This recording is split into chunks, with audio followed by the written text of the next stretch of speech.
Today we have the pleasure of hosting 3 speakers, Mrs. Martina Köhn, Mr. Alexander Stäblein, and Mr. Pająk-Haupt. So you can see them on the screen, I think. So let me introduce them quickly. Martina Köhn is Managing Director of the WindAdvice company. WindAdvice acquires targeted renewable energy projects for clients, carries out the legal, economic, and technical assessment of the projects, supports the project development, constructions, and commissioning process, and manages the assets. She will talk about today how to enter the Danish market and what to know about the energy community in Denmark. Alexander Stäblein. He's the head of civil and process engineering in the company named SWECO Denmark. SWECO is Europe's leading architecture and engineering consultancy, and it offers services in 3 segments: buildings and urban areas, water, energy and industry, and transportation infrastructure. Mr. Stäblein will give us insights into the potentials of a German-Danish collaboration. And last but not least, Pająk-Haupt. He's the energy analyst of the German-Danish Chamber of Commerce. The chamber supports German companies by entering the Danish market with comprehensive service. So a warm welcome to all of you. We are delighted to have you here today. And then I would say, let's not keep our viewers waiting any longer. So the last will be the first. The stage is yours, Pająk-Haupt. Yes, thank you so much. I will attempt to share my presentation, so hopefully you will see it in just a second. Yes, wonderful. Yeah, welcome also from the German-Danish Chamber of Commerce. We're very happy to have so many people here today. And yeah, my name is Pająk-Haupt, as was already mentioned. I will try to give you a brief introduction on the Danish energy system and how it got where it is, some reasons for that, and how Denmark plans to proceed from this point onward. Yes, so and if we want to talk about the energy system, the first thing one might want to look at is the energy consumption by source in Denmark. And there you can see that while fossil fuels still deliver the majority of the primary energy consumption in Denmark, especially in recent years, renewables have taken over an increasing share. And in numbers, just for last year, renewables delivered approximately 43% of primary energy consumption in Denmark. And this is, of course, largely due to electricity being decarbonized. And if you look at electricity, the number is even higher. It's 88% of electricity production last year came from renewables. And we can look at the same graphic for electricity production. And here it becomes especially clear that in the last few decades, Denmark has massively expanded its electricity production from renewables. Especially wind stands out, but also bioenergy and solar plays a minor role, but is also expected to contribute in the future, especially. And you can see they have almost displaced fossil fuels from the electricity mix. So right now, Denmark has achieved quite some impressive numbers when it comes to how much energy they are drawing from renewables. They have quite a strong focus on wind power, and they are home to several globally leading companies in the area of renewable energy. Just for example, Ørsted, Vestas, and CIP come to mind, but there are many others.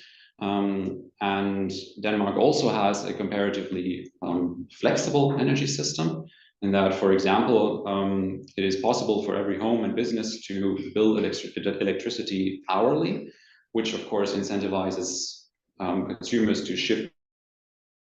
Renewables produce a lot of electricity.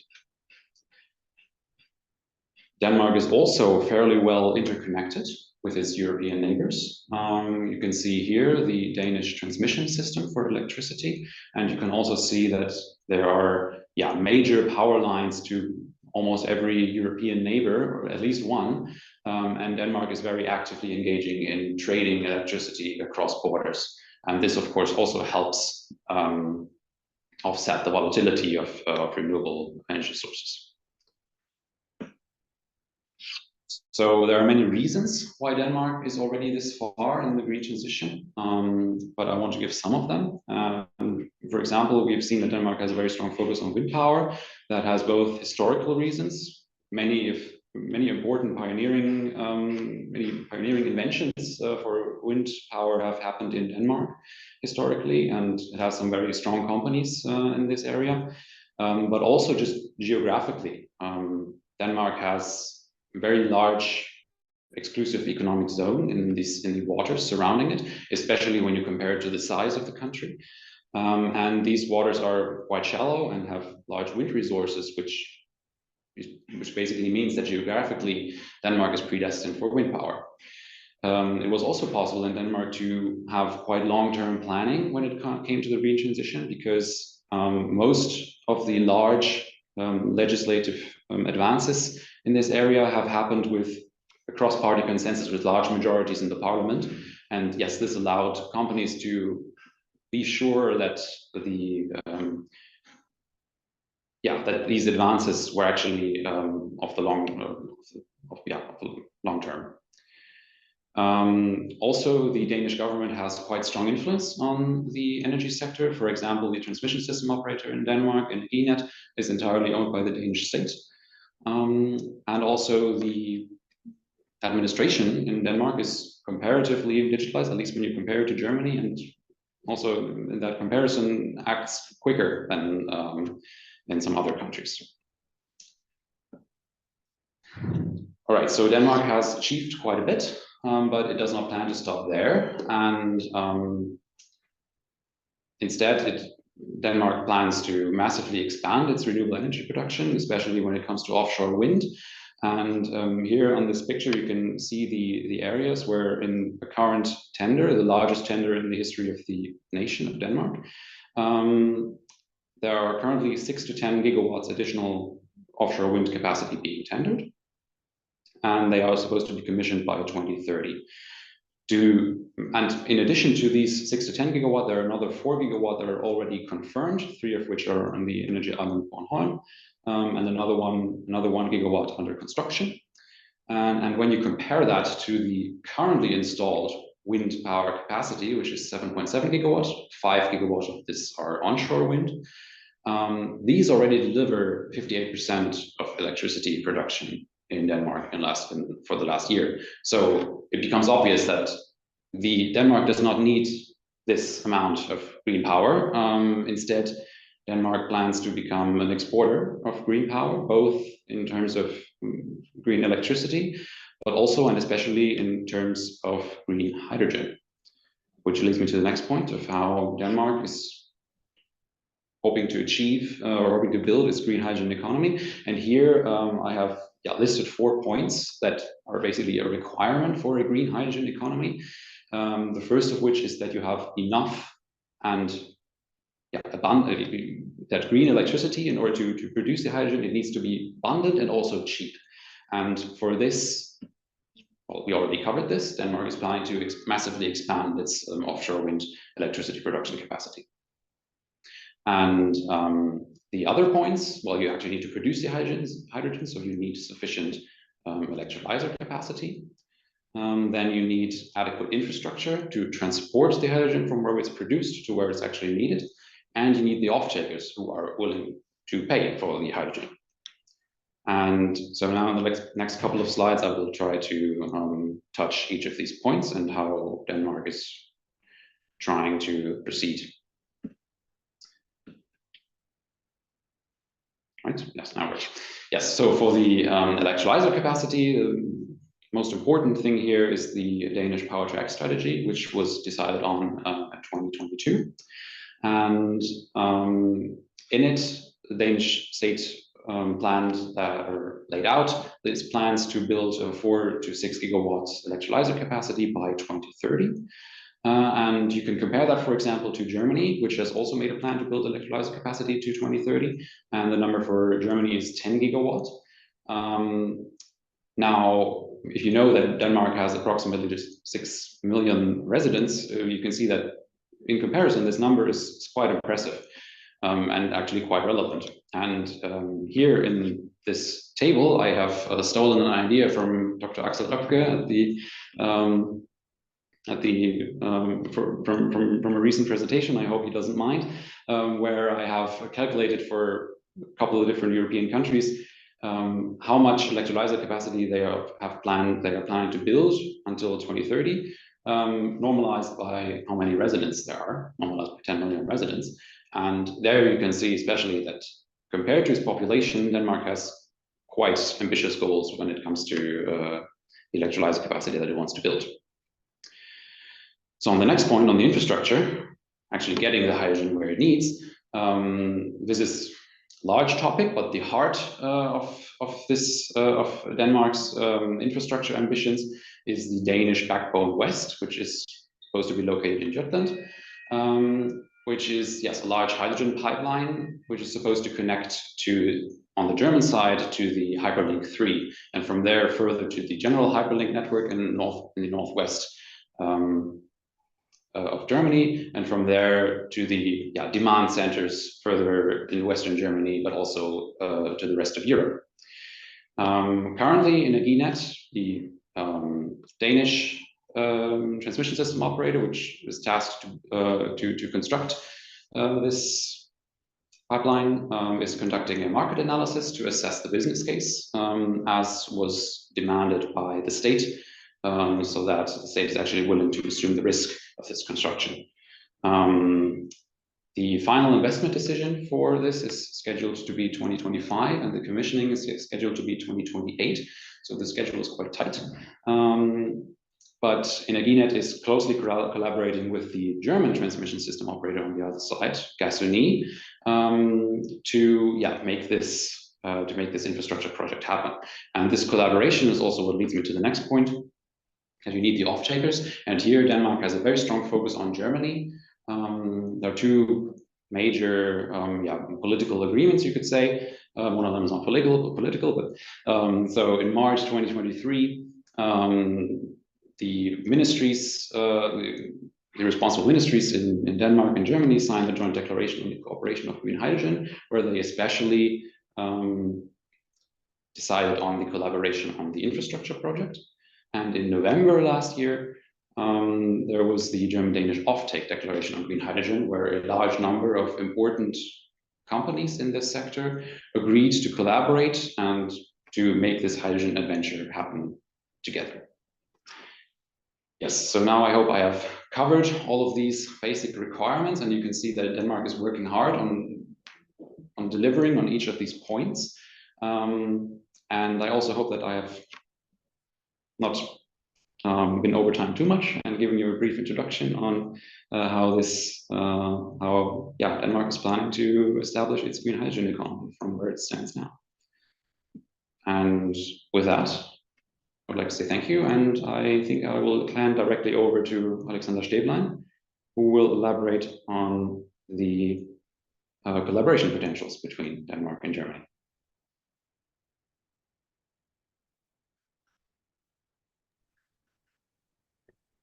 Thank you, Liam, for that good introduction. Yes, thanks. You need to stop sharing, otherwise I can't start from my end.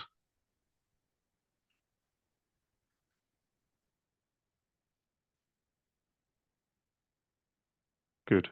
How does that look? Perfect. Good. And you can also hear me, I assume. So thanks again, Liam, for this excellent introduction and a warm welcome to all participants. My name is Alexander Stäblein. I'm head of civil and process engineering at SWECO in Denmark. I'm German, as you might have guessed from my name, but I have lived in Denmark for over 10 years now, close to Copenhagen. Before diving into the hydrogen economy around Denmark and Europe, please allow me to introduce SWECO to you. And SWECO is the #1 engineering consultant in Europe. So we are the biggest one by man number in Europe, with over 22,000 architects and engineers. And we're mainly located in Central and Northern Europe. Our headquarters is sitting in Sweden, in Stockholm, and we achieve an annual revenue of 2.5 billion. We have a very strong local presence. So for us, it's important to be close to our clients. And you can also see that in the number of offices we have. So in Denmark, that's around 20. And for Germany, we have around 40 offices. And what's the difference between us and our competitors? And it's probably best described as the SWECO model, which has 4 cornerstones. And the first one and most important one is really the client focus, where we strive to be the best at serving our clients by close collaboration and being the most relevant partner for their needs. The second one is best people. Our people offer our clients the combination of global expertise and local understanding to be our clients' most relevant partners. And we also focus on internal efficiency, where we challenge internal bureaucracy and rather focus our resources on our clients' projects. And finally, it's a decentralized organization with a very flat hierarchy, with extremely short decision-making processes. And you will be able to feel that when you engage with us, I think. Now, looking at Polaris and Denmark and Europe, it's important to have a look at the Polaris value chain. And for Denmark, it's based on a premise that Denmark has a vast renewable energy potential with the North and Baltic Sea, and it also wants to become an energy exporter. And on the other hand, there's Germany with a large industry that has a very high demand for energy and also PTX. And compared to wind or solar, PTX has a long value chain with stakeholders that sometimes also have conflicting interest, and they need to be coordinated. If we start from the left, we have energy, where Denmark is a global leader in the wind domain and already has a large capacity that will be further expanded during the next decades. The second part is the production of hydrogen and its derivatives that could be methanol or ammonia, which is a very interesting candidate for shipping fuel. And it's the most economical to have those production plants close to where the electricity is produced, because that saves on the transition of the electricity to the production plant. Copper is expensive, and having long copper lines from Denmark to Germany is economically not very viable. The third part is storage and distribution. For hydrogen, pipelines are the most efficient because it can transport the gas. It can transport it as a gas. Liquefying hydrogen is also an option, but that goes with some issues and also some loss in energy efficiency. And we have methanol and ammonia, and they are already now suitable for transport by land and sea.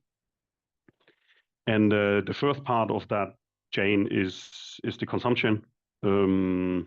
Hydrogen and its derivatives are needed in the industry.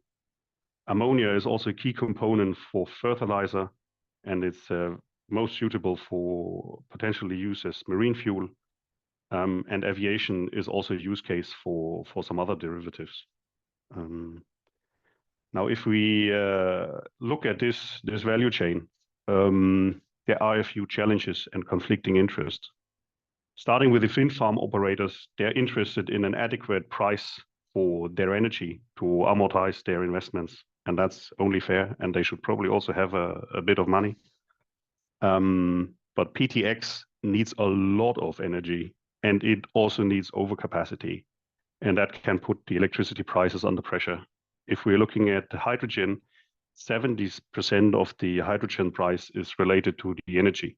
So that's a big part, and makes sense to see that this energy needs to be cheap.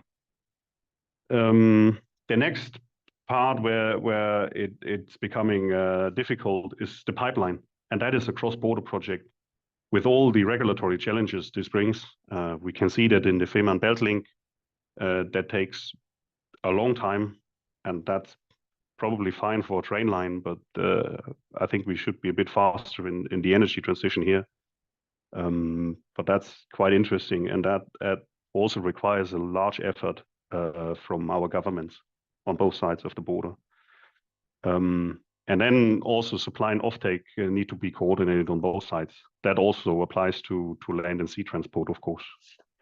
If we look at the consumer side, we have a strong German industry, and they are willing to make that transition, but they need binding agreements on the price they will get their part PTX, the quantities, and also the delivery dates, because they need to make necessary investment decisions and also change their processes in their plants.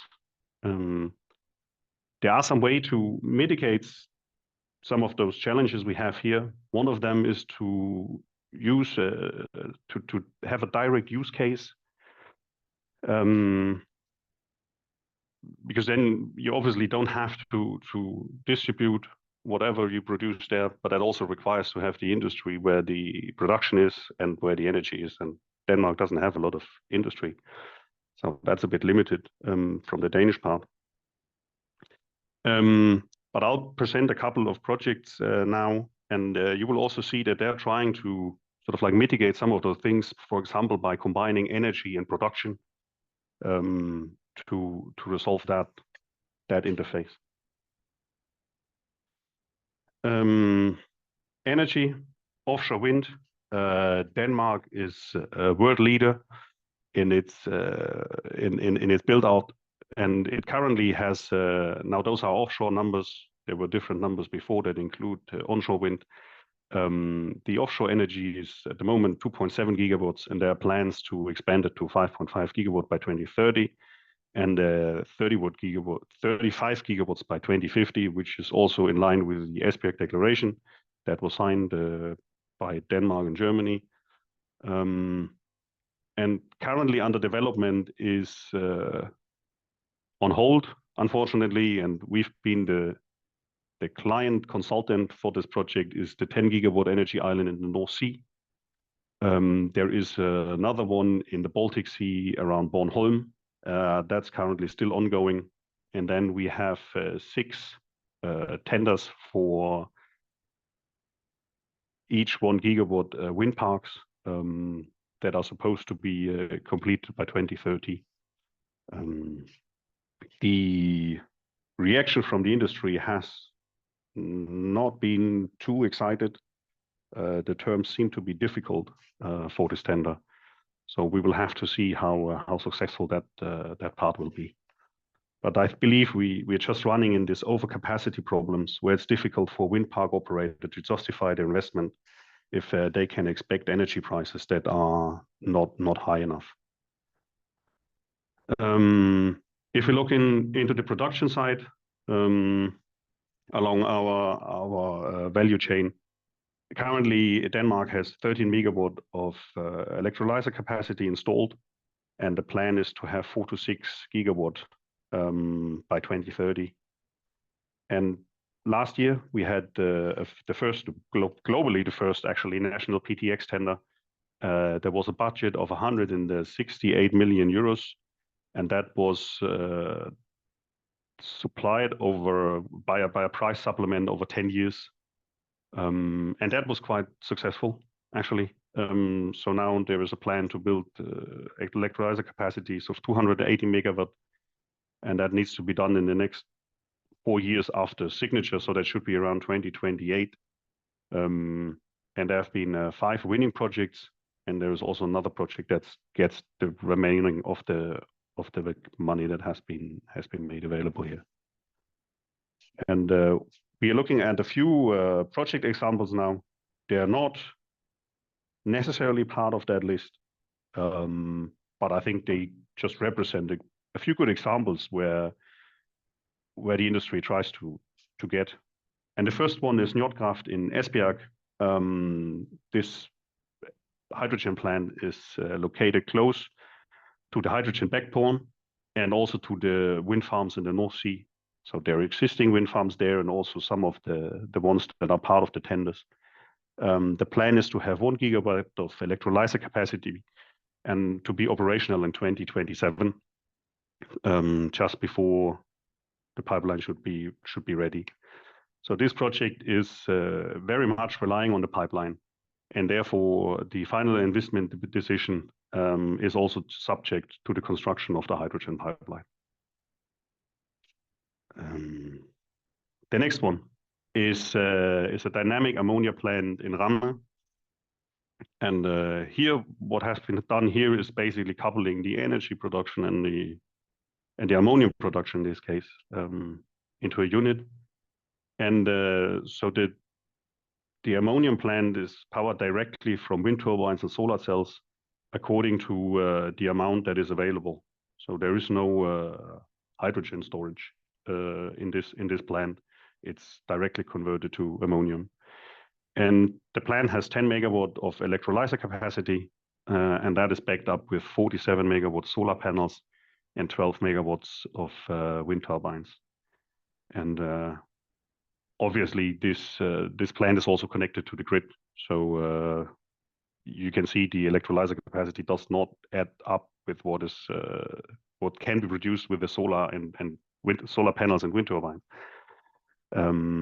But it helps them to reduce their cost when the electricity prices they can become negative in Denmark at least, and that's probably a good time when you want to switch on your electrolyzers. Another one, this time it's methanol, and that plant is placed in Kassø. And the client list of this project reads like the who of Danish industry. There's Lego and Novo Nordisk who want to use the methanol for their plastic production.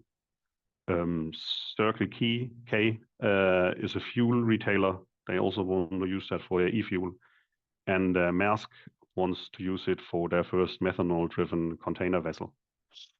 The plant has 50 megawatt electrolyzers, a 300 megawatt solar park provided with low-cost electricity.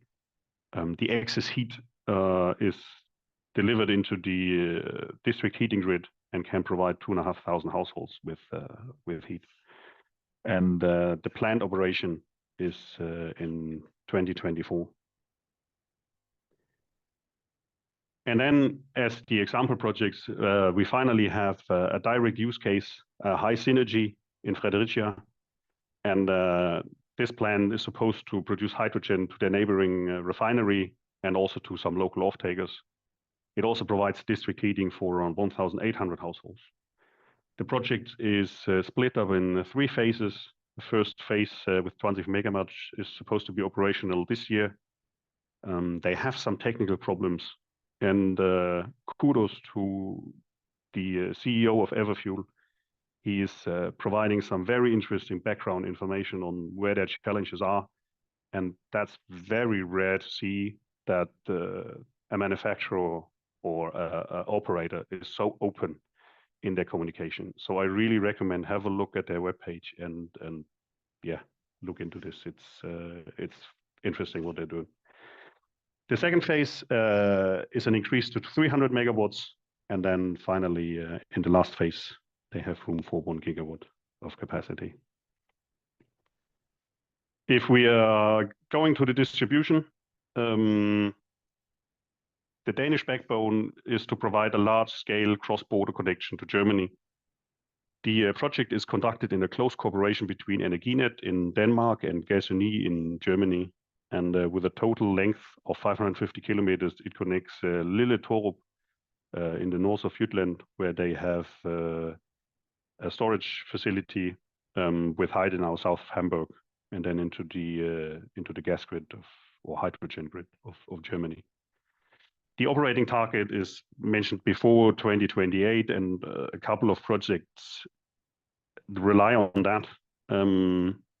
And therefore, it's important that our governments increase their effort in finalizing an agreement to get that project going. So as a recap, and that's also where our opportunities are. Denmark has one of the best renewable energy potentials in Europe, and it wants to become an energy exporter. And Germany has a strong industry with a high demand for energy and PTX. And that creates countless opportunities along the whole PTX value chain. In the energy sector, that's turbine and foundation manufacturing, also installation, site planning, you name it. We need to expand heavily in this area. It's also in the production. We need electrolyzers, water purification. We need the engineering. There is a shortage of experts here in Denmark already. And that also gives an opportunity for German suppliers of components because the costs have to come down in order to be a viable alternative to fossil fuels. Transport. We need to build pipeline and non-pipeline infrastructure. And that requires a lot of planning and dedication to achieve that. And also on the consumption side. So even without coming to Denmark, you can be part of that transition by supporting the German industry in their transition to PTX. So there's a lot of plans that need to be modified to work with a new source of energy. And how can you create those opportunities? So I think what is a great place to get information is State of Green. It has a vast pool of information on the Danish green transition. It's well recommended. And then it's also to build a network. And the German-Danish Chamber of Commerce hosts a lot of networking events here in Denmark. Brintbranchen is Denmark's industry organization for hydrogen. And they provide information and also organize events. They're mostly in Danish, so you need to be able to sort of understand that a little bit. Green Power Denmark is a business organization with focus on green energy as in general, so not specifically on PTX. And then also let us connect on LinkedIn. I regularly post about PTX and the energy transition, and let's stay in contact. Thanks for your attention, and please welcome now Martina Köhn, who will take you through some legal aspects. Thank you. Just one short remark from my side for our participants. We collect your questions and we will come back to them at the end of the presentation of Martina Köhn. So I'm sorry to interrupt you. No, I'm trying to share my screen.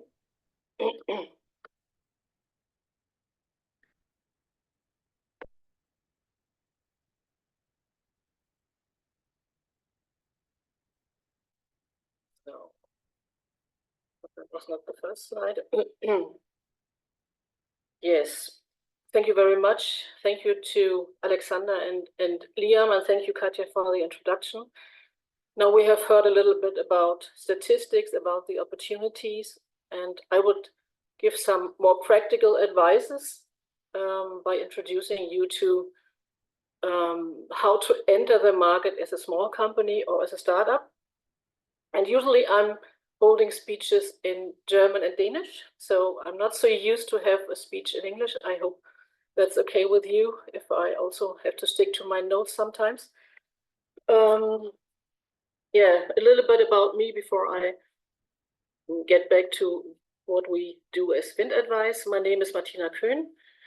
I'm also a German. I'm from the area of Rostock. I have studied in Rostock and in Copenhagen. Actually, I'm a lawyer, so I have this package with me, or this insight with me as well. I started as an advisor for a small developer of onshore projects in Denmark when I moved to Denmark in 2002. And I must admit, I'm really addicted to the renewable business ever since. So I think I don't know how your experience is. Many of you have joined the business accidentally, I know that for sure. But this is a special community as well, as you know it from Germany. You will see that in Denmark. Just an introduction to our services. We are shortly called a transaction manager, and we have a focus on onshore wind, PV, and Power-to-X in Central and Northern Europe. And of course, we have the legal aspects with us, and also the economical aspects. We make due diligences for projects, and of course, we negotiate contracts if needed. If you seek a financing or an investor, we would help with that. And that is mostly myself, of course. We have a huge network in Germany, Denmark, and other countries. And as something new, and that is, of course, one angle I would like to introduce you to, is that we organize conferences in the field of hydrogen and offshore.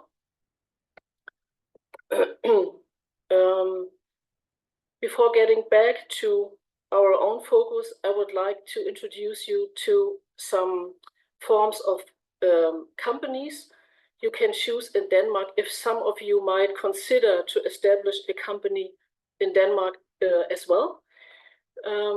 We have, for example, the sole proprietorship. That is what I have chosen.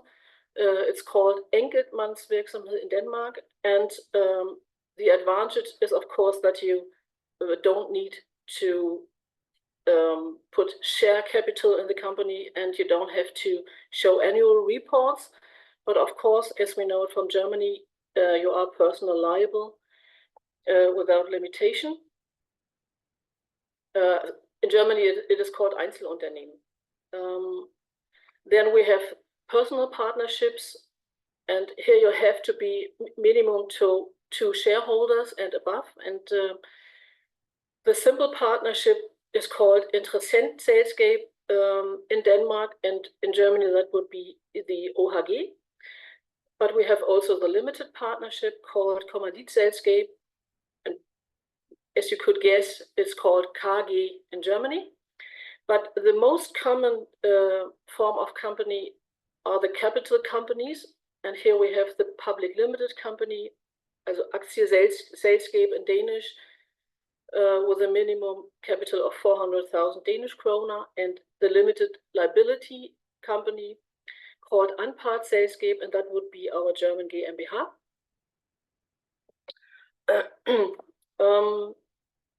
Of course, you have to register the companies in Denmark as well, as we are used to that in the German Handelsregister.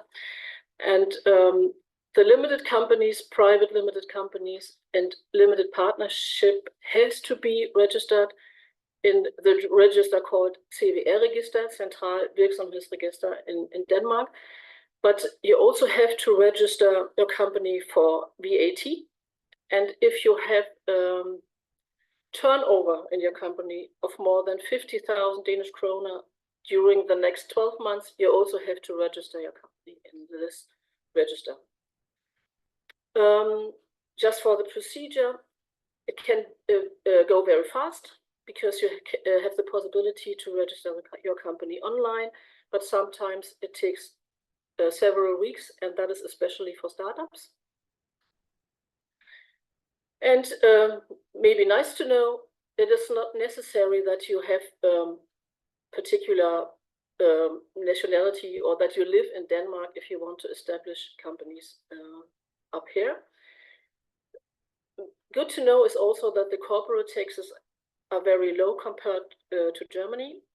They have been reduced to 25%. And something you might not know is that the employer's share is very low, between 38 euro and 837 per employee per year. And as a German, we think that Denmark is a very social country, so to speak, but you have to have your own insurance if you want to protect yourself in the event of unemployment. And also the coverage for your pension is very low, so usually you have to have another insurance or a supplementary insurance as well. Yeah, getting back to myself and WindAdvice, I have kind of a different or the opposite case starting a business in Denmark. usually you come from Germany and then you might start a subsidy or subsidiary, but for me it was the opposite. In 2016, I founded WindAdvice in Denmark. And back then I only focused on the legal advisory for mostly Danish investors. Cross-border. And I made a mistake. So that's why it might be good to have some advice in this webinar. I used the iværksætterselskab as an entrepreneurial company form, and it was meant to be a help for smaller companies or for startups, but it turned out to be very expensive and not very practical. It is like the German UG, Unternehmergesellschaft, and it was not necessary to have this the capital on your account and still have the limited liability from the beginning, but it was necessary to have the annual financial statement, which is very expensive, and you also have to pay the salary very formal with those, what it's called, Lohnzettel in German, and that was really something I haven't been aware of. So yeah, I learned my lesson, so to speak. And therefore I converted my company from the EVS to a sole schönes Wort, Enkeltmannsvirksomhed. And since I worked as an advisor for a German windmill manufacturer, I met two others who have been as dedicated as myself, and together we founded the German WindAdvice GmbH in 2021. And of course, the services have been expanded from legal to commercial consultings and other services. And we also founded an investment subsidiary with a German bank. And we are also investing ourselves in smaller renewable projects. But again, what is most important for you is that we also decided to expand our field of work and started to organize conferences. It was our choice to maybe have kind of networking where we have hands-on and are not forced to be a member of communities or others, which could be very expensive. And of course, it was also to have a new focus, not just on onshore wind, but also on Power-to-X, which is related to each other. And so we have this cross-border networking platform with our hydrogen industry days in Germany and Austria. And now as something new, we have the Offshore Connect. And again, we are focusing on neighbor countries, mostly Scandinavia, of course, and not accidentally since I'm living here. Yeah, and the speakers, and Liam, he has tried that some weeks ago at our conference. We have speakers covering all fields, sub-suppliers, legal framework and other things. And yeah, they are also coming from Denmark. And then I would like, and that is something the last speaker also introduced to you, to give some advice regarding memberships. And of course here the German-Danish Chamber of Commerce is a very, very good platform and is very good at arranging events also in the field of renewable energy, and is very committed, holding a lot of events. They have their own part for the hydrogen, and where you can become like a member again in this part of the chamber. And then again, I would like to introduce the energy cluster to you. That is something that I think is very good for a startup, or if you have a small budget, because the membership is not that expensive. But mostly what I love about Energy Cluster is that it is very innovative. And you have the possibility as a German company to participate in what is called lighthouse projects, where you have different kind of projects. It could be hydrogen, it could be others. And the things your knowledge you can participate with or put into those lighthouse projects. Green Power Denmark has been mentioned. That is more the industry representative, and yeah, it costs a little bit more, but also very relevant. And then I would like to mention some fairs that we have in Denmark and in Germany. We have the Wind Europe, WindEnergy Denmark, the Wind Force, Hamburg Wind, and Husum Wind. And then again, LinkedIn, very, very important. In Germany, we use Xing. I'm not a big fan of Xing, to be honest, but in the northern countries, LinkedIn is the platform, and I use that very much myself. So if, again, also for WindAdvice, you would like to participate in conferences or just would like to get in contact, you are welcome to contact me on LinkedIn.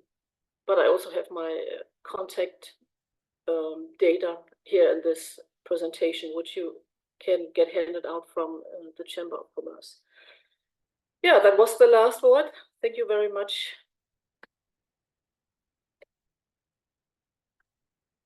Thank you.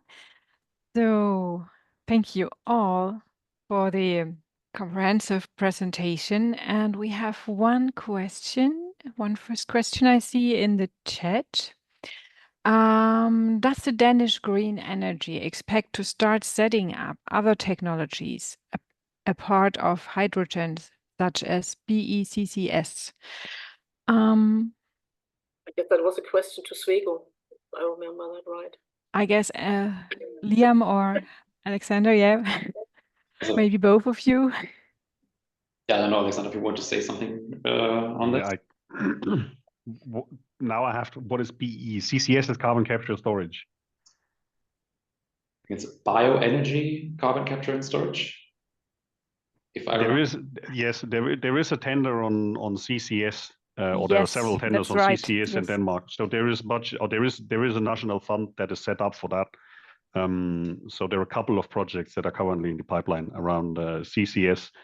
There has also been a test to re-inject CO2 back into an oil gas field. That has also been carried out.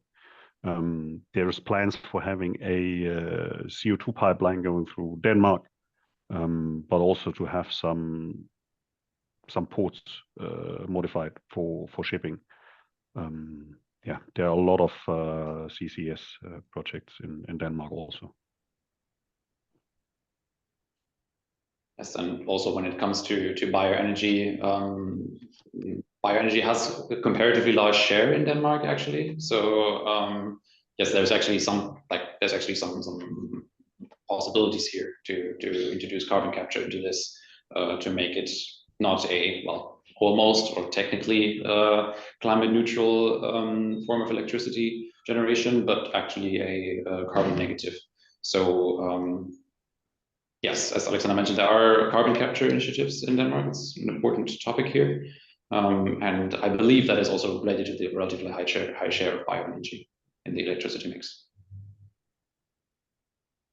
Yeah, there has been a lot of wood chip conversions of the largest power plants in Denmark. And CCS will also be applied to them. So, of course, yeah. Okay, thank you. And our participants, as also, thanks a lot. This helps. Yeah. So as there are no further questions, as I see, I would like to express our gratitude on behalf of the Enterprise Europe Network here in Saxony for these informative presentations. And there's another question. I'm sorry. It just received that. One participant wants to know if you could give some more information about the Energy Circle network. I'm not sure. Circle network. Is that the energy cluster, presumably? So that would be Martina. Yeah, the energy cluster. I think so. Was that the question? Yes, yes, energy cluster. Yes. Energy cluster. Yeah, yes, of course. Yeah, when I mentioned that I'm a big fan, of course, I would like to share some more information about that. Yes, you can find the energy cluster on the internet, and of course you can just join as a member, and they hold small events by being invited to one member company, for example. They introduce themselves and what they are working with, and then you have very short pitches. You can introduce yourself as well, who you are and your company, and then they make like small workshops. And I love that. You have different topics, usually 3 or 4, where you work together with others, and that is a very nice form of networking. So the size is about usually 30 people on one of those events, and in the beginning they had most of the events in Jutland, Jutland, but now they have been a little bit better to also have events in the area of Copenhagen and Lolland, Falster, Sjælland. Yeah, so that was mainly it, I guess. And of course they have B2B events, matchmaking, and conferences, larger conferences. But I love this small events where you really get in contact to each other. So thank you. So I give just a second if anyone is thinking over a question. So I guess not. I can't see that anybody is writing. So, all right. So just thank you from my side again, and from the whole Enterprise Europe network in Saxony, from the chambers in Saxony and all the partners here. And I also want to remember our participants about the upcoming webinar today at 1 p.m. The object is in this webinar Norway and the opportunities and market entry for green energy in Norway. And furthermore, don't miss the chance to submit your own pitches and schedule meetings with other participants in our portal, in our website. And yeah, now it's on me to say thank you to you all, and to wish you a nice day and say goodbye to you.